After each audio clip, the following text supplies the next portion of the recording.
I know a lot of you guys already heard by now, they arrested a guy 1 month after the fatal shooting. They're reporting of the rapper Takeoff. Houston authorities arrested and charged a man with murder in connection with the rapper's killing. And a guy named Patrick, 33 years old, he was arrested on the east side of Houston Thursday evening. Another guy named Cameron, 22, was arrested last month and charged with unlawful carrying of a weapon. So when asked why the other guy was connected to the case, he said that he was just at the scene in possession of a weapon and he's a felon. So as far as him being involved in Takeoff's murder, it doesn't appear that he was, but he was just like arrested on a separate incident basically at the same time. So he doesn't appear to be guilty, the 22-year-old, of Takeoff's murder. But at any rate, man, you guys know Takeoff was a member of the Migos. He was shot and killed outside of a business on November 1st after a private event. He was 28 years old. His uncle, Quavo, and his cousin, Offset, were the other two members of the trio. One of the guys said during the press conference, he said, "We lost a good man. I didn't have the pleasure of meeting him, but everybody, the hundreds of people that I've talked to, spoke on what a great individual he was." The motion that was filed on Friday, prosecutors in Harris County requested a $1 million bond for the guy who's accused of the murder, arguing that he should be considered a flight risk. So shortly after the killing, he allegedly applied for an expedited passport, which he received immediately before his arrest, according to the motion. When he was arrested, he had a large amount of cash money, according to the court documents. So prosecutors also made several other requests, including that he surrender any and all passports, visas, or other travel documents, and be barred from leaving the immediate vicinity of Harris County and be subject to a curfew. So though the incident remains an active investigation, what authorities know is that Takeoff was an innocent bystander. So he was not the intended target. The event, they said, was a private party.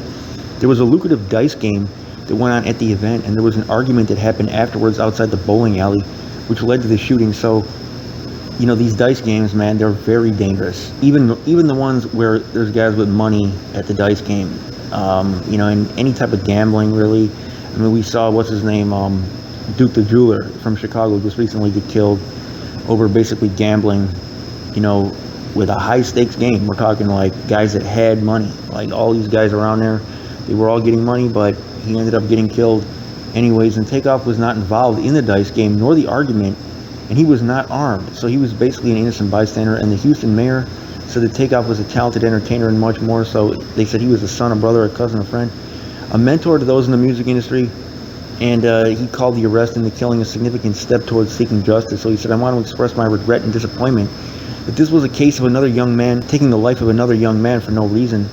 He said the gun violence everywhere, not just in the city of Houston, has to stop. So, quote, "Pulling a firearm can have deadly consequences that you cannot undo. So I'm glad an arrest has taken place, that we do have someone in custody. It's unfortunate. It's really unfortunate because it does not bring Takeoff back." Okay, so authorities are urging witnesses to come forward. So they're still looking to find and talk to anybody that knows anything about this case. And those who were on the scene and fled, want them to contact the authorities and to share what they know. The don't snitch code here in Chicago, it's strong, man. How it is in Houston, it's pretty much everywhere in every major city in America. So I don't know if anybody's going to come forward, but they said any individual that's killed in our city, it's tough, and it's tough on their family, tough on their friends. Everybody deserves an investigation. The police chief said, we need people to step up too. He said, do your part as a citizen, and if you see something, you need to say something. Don't let the fear paralyze you. Step up and say something. So we know a lot of times people say, you know, just keep your mouth shut and let the police do their job, but they need us to help them do their job. That's the thing. It's all a group effort. Like, the police need witnesses. That's part of any case. Very few cases can be solved solely with material evidence. And even if they do have enough material evidence, oftentimes that doesn't seal the deal as far as getting a conviction. Like, you need witnesses too. So there were some 30 people standing outside when the shooting happened. He said literally every single one of those people left the scene without giving a statement to police. He said, we found a few of them that night. We found others since then, but it's important that those people come forward. So in the meantime, authorities have had to rely on, quote, a large volume of video surveillance, cell phone video, audio, physical and ballistic evidence, and shooting reconstruction efforts in their investigation. So if there's no witnesses too, you know, and they're just relying on video evidence that oftentimes is not clear and doesn't give a clear shot of the person's face, it's much more likely that they're going to get the wrong guy, you know, and then you're going to have somebody innocent in there. They said through that we were able to deduce that this guy, Patrick, is the lethal shooter in the case. So this is the guy that they think it is right now, but hopefully they have the right guy and not the wrong guy, because a lot of times, you know, when there's cases like this, there's a lot of public pressure to speed things up and to not do a thorough job. And although I do approve Obviously, you guys have heard me speak on this numerous times in videos of them getting a guy off the street if they have a strong suspicion that he's the guy, just so that, obviously he can't get involved in something else while he's out there, either somebody doing something to him or him doing something to somebody else. Potentially, I don't know this guy, I don't know anything about this guy, so I don't know if he would do that, but also to, keep the guy from fleeing. But this is a situation where there's like a lot of people that really love this guy, man, and had strong emotions about Takeoff. So there's a lot of public pressure on them to speed this up and get a conviction. So hopefully they do have the right guy and not the wrong guy, because if they pin it on the wrong guy, man, that's going to be a huge stain on his name, on somebody that might not deserve it. But it's because I know sometimes those videos do get kind of blurry. Anyways, man, rest in peace to Takeoff, man, and please, guys, stay away from any gambling situation, man. Those are dangerous situations. They always have been, always will be, man. A lot of murders take place around gambling, card games, dice games, all this kind of stuff. It definitely leads to murder big time, even when the guys that are involved already have a lot of money and are rich. It still creates murder. The epidemic of rappers being killed that we've been seeing really all the way since the 90s, a lot of it, to me, is due to the fact they're always in these public places, at these public venues, when there's a lot of people around who they don't know. I told you guys, like, how clubs are very dangerous, and as far as, like, even people that don't have a lot of fame, like in Chicago, for example, guys that are going to different neighborhoods, and there's people from other neighborhoods there that they don't know. There's too many things to keep an eye on at one time. There's people from all these different cliques coming into this club, like, they don't know who's into it with who. And so many people die at these things. Well, rappers, especially famous rappers, man, they're constantly at places like this where there's all these different people getting into it. And I'd find it very hard to believe that they actually know all these people, and know the people that they're dealing with.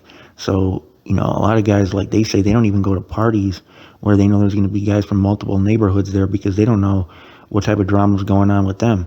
Well, at places like this, you don't know who you're going to run into. And when you're constantly living that life, actually practically living at places like that, it just increases the odds exponentially, man. And it's not just the clubs, it's like any venue where you got a ton of people showing up to these places. Like, when they put the camera on guys, when they're coming out of these places, guys are showing off their guns, they're getting in the cars, throwing up gang signs and stuff like that. And so you got these guys at this place, and it's like, you can just feel the energy, like a spark can just ignite this at any second. Like, anybody saying the wrong thing to anybody else, bumping into somebody, anything can start up a shootout. They can then have like a ripple effect to the other people in the crowd, because a lot of the people that go to these kinds of things are people from the streets. The people that are in the streets that are willing to pull the trigger at a moment's notice, like the drop of a hat. Anybody just gives them the wrong look and it's going off. So rappers constantly being at these type of things, like, most guys that want to lay low and be low key and not get involved in any of that drama don't even go to these places at all.